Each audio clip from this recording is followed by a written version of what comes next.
to start whenever. Whenever you're ready. My name is Trent Greenwood. I'm here to argue that video games have little effect on the increase of violent crime. I'm going to do this in 3 ways. Proving first that the link between real violence and video games fails to be established. This is through the use of statistics and through real-life examples. Secondly, I'm going to argue that video games promote a decrease in violent crime through the use of crime data and through the use of more examples that have been controversial.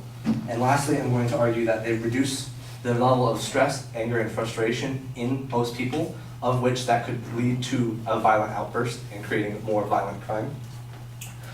Through the use of medical studies and through the use of a task study done by a researcher at, I believe, Harvard, in where they had a frustrating task to be performed and people were used to de-stress through video game play. A few definitional terms to get through first. The definition of a violent video game is one wherein active violence is encouraged through the use of any kind of weapon or through the use of person-on-person violence. A non-violent video game is essentially any other video game that does not encourage direct violence on other people, animals, or objects. And that's all the definitional terms to get through that are important for this. So the first point, the link between real violence and video games fails to be established. In a study done by the United States Secret Service interviewed 60 criminals who had been accused and convicted of committing a violent crime in a school setting. Out of those 60 criminals, only 12% of them had actually said they played or had interest in any sort of violent game. This statistic goes to show that if only 12% of people are influenced by these, and they may not have even, as all of them hadn't even played, they were just interested, it shows that most of them had no direct correlation with a violent act due to a violent video game they had seen. A study done by Professor Scott Cunningham, he had stated in his studies where he had looked at the crime statistics before and after the release of several popular violent video games. In his findings, he found that crimes were invariant to video game popularity and in play. Meaning, in his study, when he had found that before the release of video games, the crime statistics were at a high percentile. After that release, they had dropped significantly and stayed down for multiple weeks after that release. This goes to show that people aren't encouraged by the violence of said games, but they are in fact distracted by it, and it causes less violence to occur, at least for several weeks after the actual game has occurred. And his findings also suggested that crime statistics did not rise again for a significant while after that 3-week period, suggesting that the people directly weren't influenced by the said violence in such games.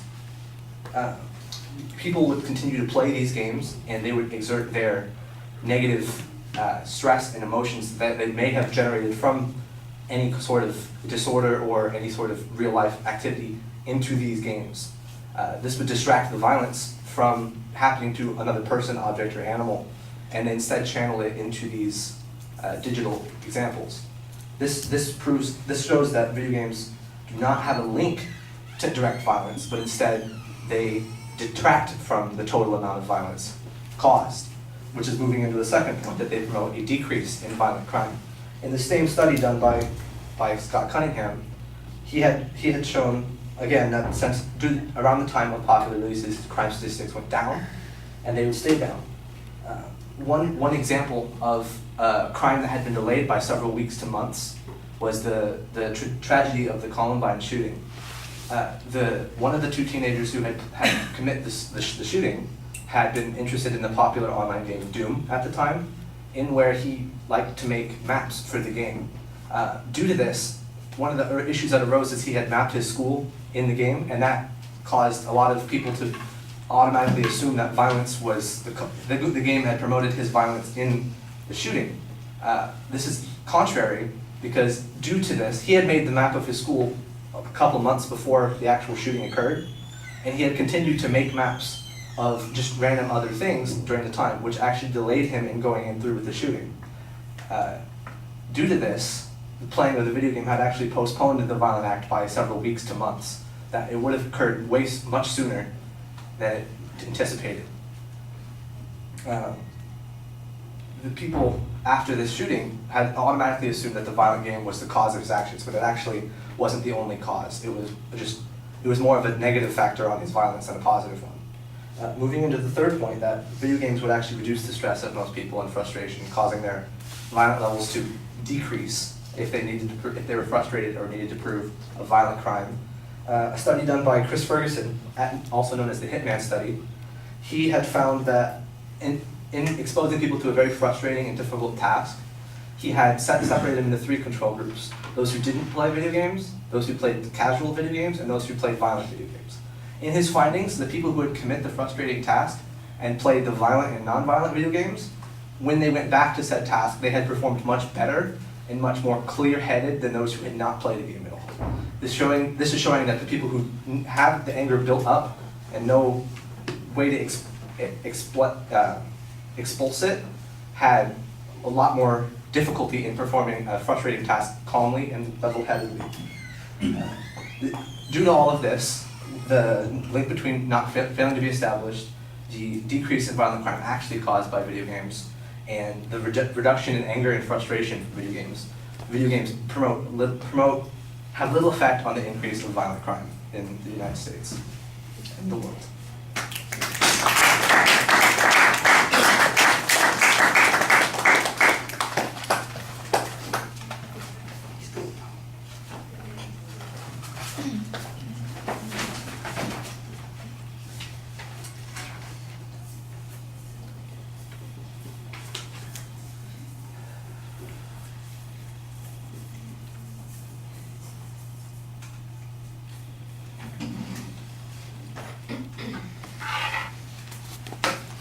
Oh, if you stand there, you feel like a target. I'm not, which I guess would be appropriate for my video game, but yeah, you go ahead and sit down. That's fine. Trent, the proposition's very clear. You have an excellent preview of what the supporting structure is going to be. I think we got a pretty good idea about the controversy that you're setting up here. That's fine. The supporting points, when you get to them, the explanations are not always as clean as they ought to be. The first one I thought was okay, but you're dependent on this one kind of idea from the research that this 3-week period is the window on which we would determine whether or not a video game has some degree of effect on violence in society. I'm not sure why that was picked. The research probably needs to explain that a little bit more.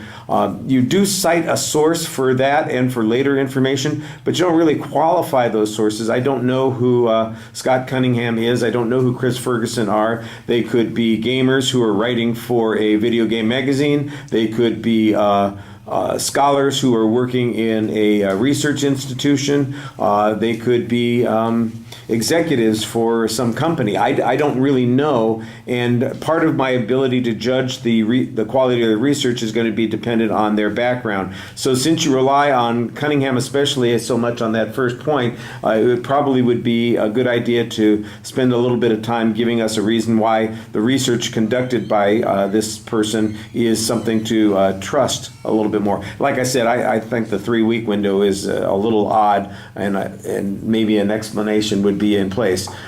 Your second point, the Columbine example that you come up with here is, I think, a little bit tortured as a way to get to your point. The notion that one of those guys created a map and it actually delayed the execution of their crime because he created more maps, that doesn't really seem to me like it's getting the point across that you're trying to document. And I think there probably is better information on this. Going back to your first point, for example, I think there's probably statistical information that shows as games have gotten more and more violent, the level of violence in society has gone down. That, I think, might be something that you could use. Also, if there's any information that documented the relationship between playing the games and the amount of crime that's involved, that, I think, would have helped your argument a little bit more. On your third point, you're kind of relying on this study again to, a slightly different study to reach the conclusion that you're talking about, but it's a singular study that suggests that people perform better because they are now de-stressed as a result of playing those games. The notion that that's going to have, that means that there isn't any violence, I'm not sure that that's as convincing as you want it to be. I thought you did a very nice job, though, speaking to the audience and explaining concepts. Like I said, the evidence is solid, but I do think it probably needs to be more complete, and you could probably get more out of it if you qualified it. All right, thank you.